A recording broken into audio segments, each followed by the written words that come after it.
Okay, so today we're going to be ranking Kendrick Lamar's discography. I'm telling you right now, you're more than likely going to disagree with me, and that's fine. Let me know in the comments how you would rank these, but this is just my personal list. So before you come at me, man, just hear me out, man. I promise, hear me out. Starting off, we're going to go with Untitled Unmastered. And for this one, I definitely got to put it as C tier. Essentially, it's a compilation of a bunch of loosies, a bunch of demos from the To Pimp a Butterfly session. It's musically rich, right? But it's not very cohesive. It doesn't really fall into the same realm or really kind of fits under the same category as to why I love Kendrick Lamar's music. I mean, we can all appreciate the jazzy experimentation and the raw honesty of these tracks, but it doesn't feel like a project, and it just feels like random shit to listen to. It was cool for its time, but in 2025 right now, am I really listening to it? Not really. And it's fine, man. There's a lot of great music that was good for its time. Maybe it doesn't stand the test of time, but it doesn't always have to. You know what, man? Let's do Section 80 next. I'm gonna do Section 80 next. I'm gonna put this one at B tier. Section 80 is a very, very strong introduction into Kendrick Lamar and who he is today. Off this project alone, you know Kendrick Lamar is a great storyteller, and he shares his political views on here as well. And for that introspection rap that we all love from him, those political awareness kind of moments and the storytelling is why we love it. For me personally, yes, this laid the foundation for who he is, right? I just felt like later on in his career, he did that, but 10 times better. And for that reason, we got to put it at B tier, because yes, it's still really good, but when you compare it to his later works, come on, man, we got to be real. Mr. Morale and the Big Steppers, I'm gonna go ahead and put this one as C tier. This album to me is like having that NBA team that's really great on paper, but for some reason, when you put them on the court, it just doesn't work out well. Like, remember when the Cavs had LeBron, D-Wade, Isaiah Thomas, Derrick Rose, and all these other role players? On paper, fire, man. You cannot fuck with them. But on the court, that shit was just ass. And I'm not saying this project was ass. It was just, so we got the great storytelling, right? We got great overall concepts. We got great rapping. Production was, I wouldn't say it's his best in his discography, but it was still all right. But for some reason, the marriage of all those things didn't really come together in a way that makes me want to replay this album over and over. It was an okay first listen with some really great tracks in there, probably 2 or 3 tracks that I still listen to this day.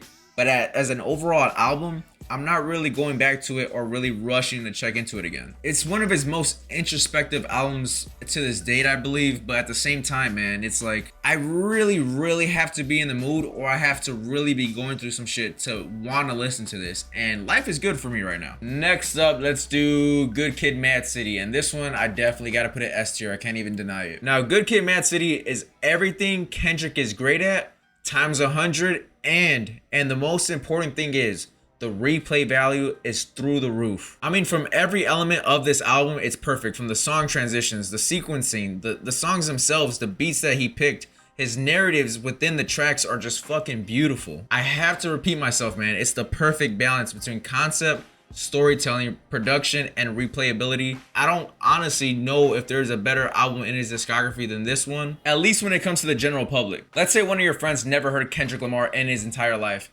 The one album you're gonna go to right away is for sure Good Kid, M.A.A.d City. All right, next up, we're gonna do To Pimp a Butterfly. I'm gonna be honest, man. When I first heard this one, I didn't really like it. It actually took me a few listens, but I'm gonna put this one at A tier. It's a very ambitious album. It's also a really great experimental album. It does a great job of blending jazz, funk, and spoken word with heavy themes of racial identity, depression, and a lot of societal critiques. It's a very brave and political and artistic statement when it comes to his discography. The reason why it took me a few listens, because not only is it different sounding, especially in hip hop and rap, but I wasn't the demographic for this. It took me a few listens to really understand this one and to really get behind it sonically. What he was rapping about, there's no question about it, it was very powerful. It was more so the sounds of it.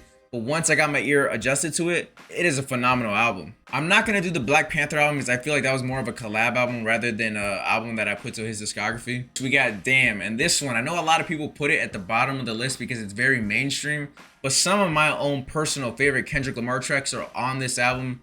So for this one, I gotta put it S tier. Like, no bullshit at all, I would dead ass cry to some of the songs that are on Damn. You got heavy hitters on this album that everybody knows, and songs that he will perform for the rest of his career. But it still contains very dense lyrics that hit you right on the soul with very spiritual themes. It balances mainstream appeal, right? But with substance. Like, it doesn't really compromise who he is. Now we got the album GNX, and to be real honest with you, man, this is one of his most fun albums to listen to, in my opinion. It's got the most replay value because you don't have to decipher anything. All you need to do is press play and vibe out, and for that reason, I'm gonna put it A tier. I mean, come on, man. He came off one of the biggest battles in rap history, right? And he made an album. Instead of kind of showing himself out, he showed out the whole West Coast out, which is one of the reasons why I love him as an artist, because it's more about him. It's about his whole area, his whole community, and putting the people together. There's not much I can really say about GNX, man. I know it's a little bit divided between people because some people don't really like that West Coast sound. Me personally, I love it. Every time I press play, I'm always dancing, I'm always singing along. So for that reason, my personal list is A tier. Well, that's it for the video, man. If you enjoy the content, make sure you give it a like and make sure you comment down below your thoughts on my tier list, and go ahead and write down your tier list in the comments too. I'm very curious to know. If you enjoy the content, man, make sure you subscribe. I got more coming soon. Let me know also what other albums I should rank. This is my list, man. If you hate it, oh well.